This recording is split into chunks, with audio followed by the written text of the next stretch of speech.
Okay, hi and good morning. I'm here with Thierry Lepercq, founder and president of Hydeal.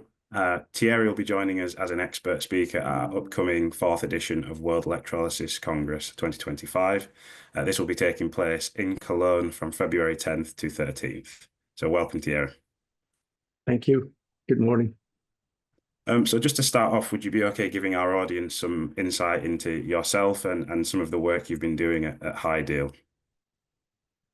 Sure. I'm a technology and energy entrepreneur. Started several companies, including Solar Direct, which was a pioneer of competitive solar, was bought by Engie, a large energy group 10 years ago, and joined the executive committee of Engie in charge of technology innovation. And 6 years ago, came to my mind going through all the work done at the research department of Engie that there was a disruptive force in energy, and that disruptive force was hydrogen. Hydrogen from solar mainly. Why? Because solar is today by far the largest new energy source in the world, with 600 gigawatts installed this year. And if you want to address the issue of climate change and most importantly the availability of clean energy, there is no other way than to transform those solar electrons into hydrogen. So I wrote a book, Hydrogen is the New Oil, in 2019, and started Hydeal.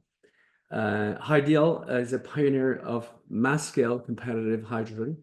And since we're all aware that this is still an industry in its infancy, what is at key here, aside from doing the usual business of project development, which is my personal background at Solar Direct, it's bringing together the value chain players together. And this is absolutely fundamental. Because right now, what we're missing in the world of hydrogen is offtake agreements, it's infrastructures, it's a number of things. But most importantly, we need those agreements, those places where people get together. And so to make a long story short, what Hydeal is doing right now, actually has been doing for the last 6 years, is to work on the establishment of a hydrogen marketplace, where supply, demand, and infrastructure congregate. So you mentioned establishing those value chains and the market being within its infancy. Are there sort of the key challenges that you've seen with the market's development, or are there other challenges that you've seen as the market's been growing? There are two key challenges. The first one is market competitiveness. What we have seen from the European Hydrogen Bank tender earlier this year is that you have a gap, significant gap between what developers or producers are ready to reach in terms of costing, which is roughly between €5 in Spain to 13 euros in France, for instance, per kilogram, and which is far above what most off-takers are willing to pay, which is closer to 2.5 euros per kilogram, which is roughly a significant premium to natural gas, but not 5 times the price of natural gas. There's no way hydrogen is going to displace massive amounts of natural gas or other fossil fuels. It's just 5 times the cost of natural gas. So that's the first thing. And one of the way to address that is to go to produce the hydrogen in places where the renewable energy resource, solar and wind, is far higher than it is in Europe. And in this case, it's mostly in North Africa. And the other very important thing, fundamental thing, is infrastructure.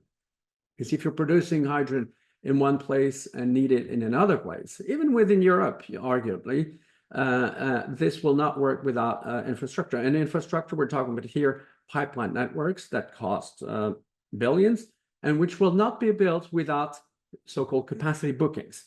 And government interventions are fine, but capacity bookings from shippers, from producers and off-takers are fundamental. So we have basically two equations to solve here: the competitiveness equation and the infrastructure equation. So touching on those challenges that you just mentioned, how is Hydeal pulling together all those moving parts with the offtake, the value chain, building, etc.? It's been a long journey, and it's a step-by-step journey. It started 4 years ago with the creation of Hydeal Ambition. Hydeal Ambition brought together 30 companies from across the supply chain, from developers to infrastructure companies and off-takers in steelmaking, fertilizers, and energy and other fields, to design a system, to completely design. That was basically consulting work with bankers, etc., to design a competitive system. So that was the first step. The second step, which started in 2021, was Hydeal España, which was where roughly 10 million euros was invested through a joint venture in Spain with the purpose of showing how you could, from a concrete standpoint, design a competitive hydrogen system that involved ArcelorMittal and Fertiberia on the offtake side, fertilizers and steel making, and Agas on the transmission side, and two developers. And to be very frank, we got to the point a year ago when we could only see that even though considerable work had been done on EPC, basic engineering, design of and design studies of pipelines, structuring offtake contracts, structuring financing. So a lot of foundational work. That was this gap, which I was mentioning earlier, was there. And so we moved into the third leg of Hydeal, which is now this marketplace project, which will be announced in the course of 2025, which is meant to, in this case, bring together mass-scale producers of hydrogen in North Africa, mostly. That's Morocco, Mauritania, Tunisia, and a few other countries.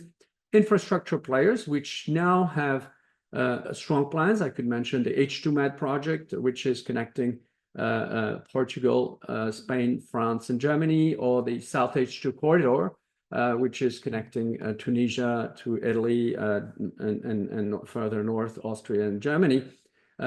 All these projects are now moving forward, and that's a very good thing. You need to have them basically at the core of this, and most importantly, you need to aggregate offtake. So the aggregation of offtake with large volumes is fundamental. Now, obviously, this will not happen if the prices are not right. Okay. So with all those sort of countries collaborating, we've got large infrastructure projects that are set in stone or taking place. What is your sort of overall outlook on the future of electrolytic hydrogen? Do you think that the offtake, the prices will come down over time? Are you optimistic? It'd be great to hear your thoughts. We're strong believers in the tipping point paradigm. It's either you're competitive or you're not. The idea that it's going to be a long journey without being competitive, and somebody in the end something will happen. We don't believe in that. We believe in creating the conditions, both on the supply side, and includes finding the right locations, including for water, by the way, as well. Finding the right supply chain as well. And what we have right now in electrolysis is obviously an experience curve, which is problematic. But it's normal. At the same time, it's normal that when you ramp up a technology, you have some issues. Now, we are strong believers that once these technology issues, and mostly engineering issues, by the way, it's more engineering than technology, are solved, then the cost of electrolysis gets to electrolysis equipment, especially if it's scaled out, gets to the right level. And it's true that China is showing the way in this and this is learning by doing. So there's already projects have some merits, even though they're not really economic, but this is what we see. Now, the thing that you need to do in parallel is bringing together all the value chain players, so that you sign those long-term agreements very, very soon with that tipping point in mind. And that tipping point for us is very clear. It's that, at least in Europe, it's 2.5 euros per kilogram, roughly 60 euros per megawatt hour, which is about a 50% premium to natural gas. It's 30% premium on gray hydrogen, for instance. And that's something achievable achievable, mostly importantly, from a market standpoint. And that's how you solve the equation. That's the tipping point. Okay, thank you. And sort of as a side note, in terms of those key offtake industries, have they relatively stayed the same as when, over the last few years with your heavy industry, steel making, cement making, that sort of thing? Have there become any new offtake industries? I know there's an emergence in sustainable fertilizers. The 2 years ago, there was this perception that money was available in endless fashion to engineer the transition, that energy prices were high, so that, for instance, if you were in steel making or other things, you could buy some stuff high. Now we're back to much lower prices in terms of energy, much tougher conditions for some industries. Right now, the steel and fertilizer industries, for instance, right now are under very strong stress with global overproduction, and the capacity to move into investments in a reduction of carbon footprints is much less. So that's challenging. Now we see other industries moving up. I'll give you another one example. It's the data center industry. Now, they're not directly users of hydrogen, or will not be, but however, if you want 24/7 power and not just virtual or with PPAs or the way it's done today, you need solar and wind. But for about 25% of your supply, especially at night, especially in the wintertime, you will need that power to gas power thing. So we're strong believers that long-term contracts will be signed to basically do this dispatchable zero carbon energy, which is fundamental for that economy. So look for other industries, not just these older industries which are suffering and, by the way, are not really bankable. Do you want to sign a 20-year contract with a company which might be gone because of Chinese competition in 5 years' time? Maybe not. You're much better off signing those long-term offtake contracts with fully bankable players. And this is something that people need to have in their mind in the hydrogen world. Where are the bankable offtakers? Okay, brilliant. And thank you for answering the questions. Thank you for your time today, Thierry. For all those watching, you can find out more about Thierry and Hydeal at World Electrolysis Congress next year. And he'll be sitting on a panel discussing regulation. So thank you very much, Thierry.